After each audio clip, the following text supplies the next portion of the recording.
Hi guys, welcome back to my channel. I'm Jason White, and this is Jason's Weird Reads. And today I am going to tackle the popcorn opening paragraph tag. I was tagged by AmyGetsLit, and this tag was created by Stripped Cover Lit. And so basically the premise for this tag is to pick at least 3 books and just read the opening paragraphs.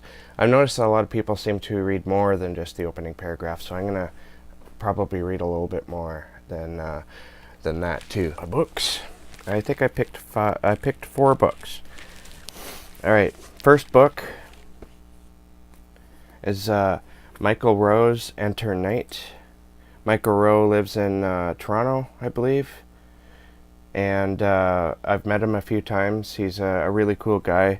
We've talked here and there. And just like with Gemma Files in my top 10 favorite horror, I really like that he writes about the area that I know more than most other books, because I grew up north of Toronto, but it's still interesting, you know, because I know the streets when he's talking about streets in Toronto. But this takes place a little bit north of Toronto in a small town. But here's the first page anyway. The vampire in the dirty green army surplus jacket and cowboy hat boarded the Canada Northern Star Charter Line's bus from Ottawa to Sault Ste. Marie at noon.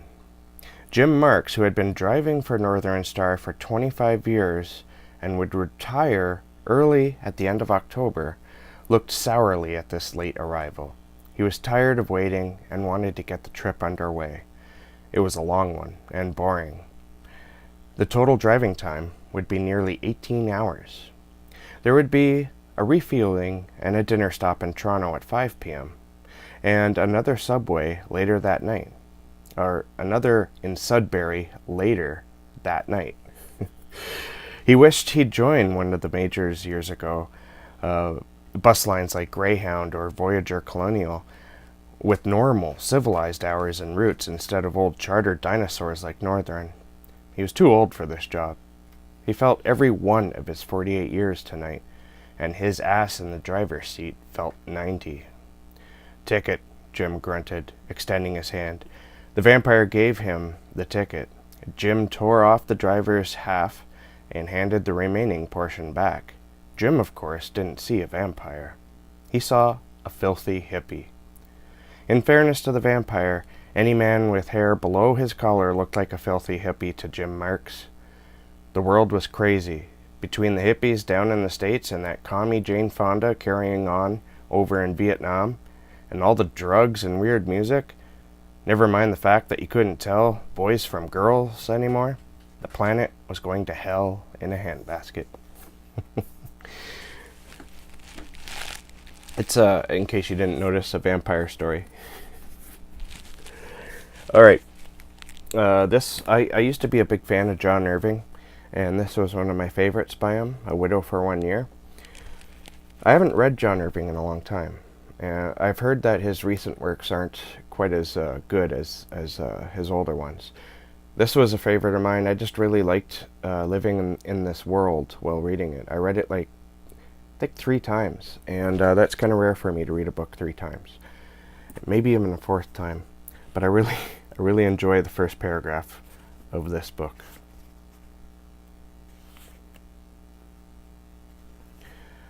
One night when she was 4 and sleeping in the bottom bunk of her bunk bed, Ruth Cole woke to the sound of lovemaking.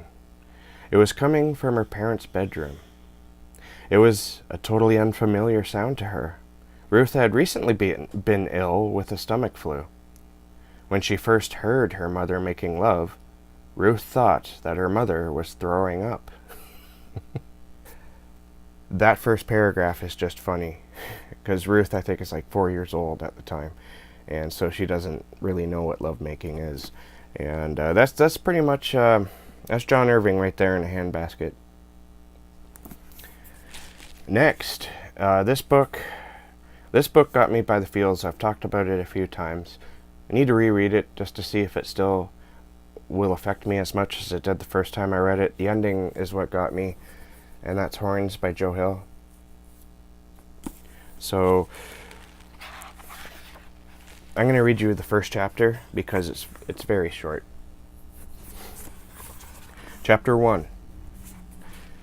Ignatius Martin Parrish spent the night drunk and doing terrible things.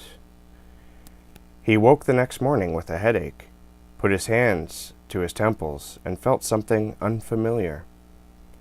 A pair of knobby, pointed protuberances. He was so ill, wet-eyed and weak, he didn't think anything of it at first.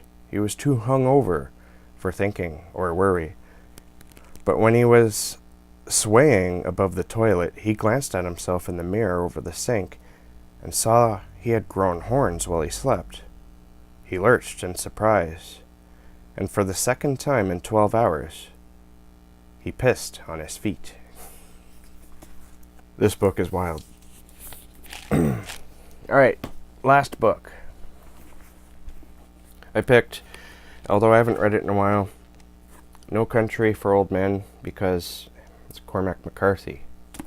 And it's the only physical book of his I have, and I really enjoyed it. I tend to make a thing out of reading the books and then watching the movies, or even vice versa, but sometimes I like to speed through the book and then watch the movie.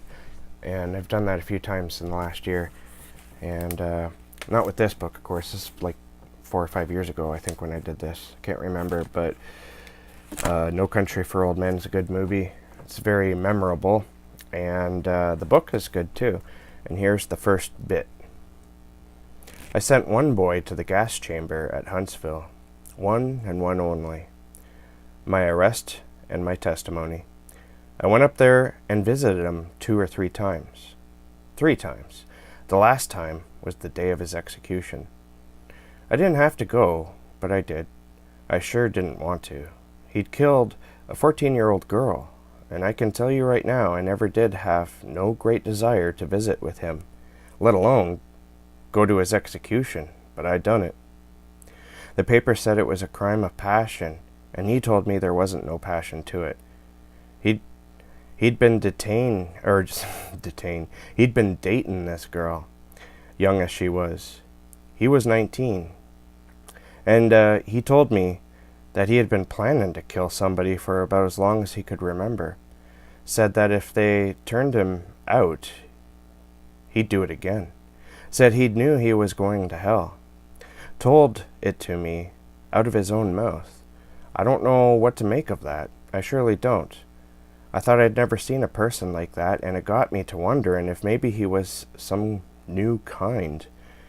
I wanted to watch them strap him into the seat and shut the door. He might have looked a bit nervous about it, but that was about all. I really believed that he knew he was going to be in hell in 15 minutes. I believed that. And I've thought about that a lot. He was not hard to talk to. Called me sheriff, but I didn't know what to say to him. What do you say to a man, by his own admission, has no soul?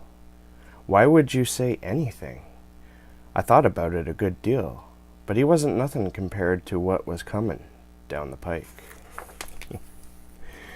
That's actually the first paragraph, and almost the first chapter of Cormac McCarthy's No Country for Old Men. Alright, that's all the books I'm going to read. The opening paragraph for this tag. I want to thank AmyGetsLit again for tagging me. I have a couple more tags I need to get to. I'm terribly behind, but I plan to. So thanks for being patient to anyone who's tagged me. And if I don't get to your tag at all, you can send me you can remind me.